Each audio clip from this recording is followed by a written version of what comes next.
Hello friends, today question பாருங்கள். வட்டத்தின் ஆரம் 1 சென்டிமீட்டர் அதிகரிக்கும் போது வட்டத்தின் பரப்பு 66 சதுர சென்டிமீட்டர் அதிகரிக்கிறது எனில் புதிய வட்டத்தின் பரப்பு காண்கன்னு கேட்டிருக்காங்க. வட்டத்தின் ஆரம் 6, 1 சென்டிமீட்டர் அதிகரிக்கும் போது புதிய வட்டத்தின் ஆரம் 6+1 இருக்கும். நமக்கு அதிகரிக்கும் போது வட்டத்தின் பரப்பளவு 66 சதுர சென்டிமீட்டர் கொடுத்துருக்காங்க.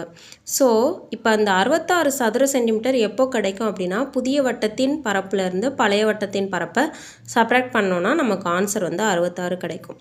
So pi into r+1 the whole squared minus pi r squared equal to 66.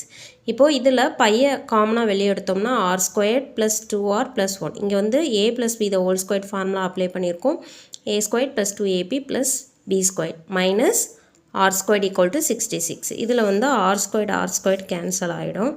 இப்போ 2r plus 1 equal to 66. பையோட வேல்யூ நமக்கு 22/7. இது லெஃப்ட் சைட்லேருந்து ரைட் சைட் போகும்போது நியூமரேட்டர் டினாமினேட்டர் இன்டர்சேஞ்ச் ஆகும். So 2r plus 1 equal to 66 into 7/22. இதே அடித்து கொடுத்தோன்னா நமக்கு 3 கிடைக்கும். அப்போ 3 into 7 21. 2r இங்கே ஆட் பண்ணிகிட்ருக்க 1 ரைட் சைட் போகும்போது சப்ராக்ட் ஆகும். So 21 minus 1. அப்போ 2r equal to 20. அப்போ ஆரோட வேல்யூ 10. இப்போ நமக்கு ஆரம் கிடச்சிருச்சு. நமக்கு புதிய வட்டத்தின் பரப்பு தான் வேணும். அப்போ புதிய வட்டத்தின் பரப்பு என்னது?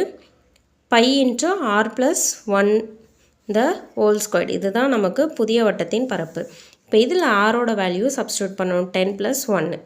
இப்போ 22/7 into 11 squared. நமக்கு ஆப்ஷனில் க்யூப்பில் கொடுத்துருக்காங்க.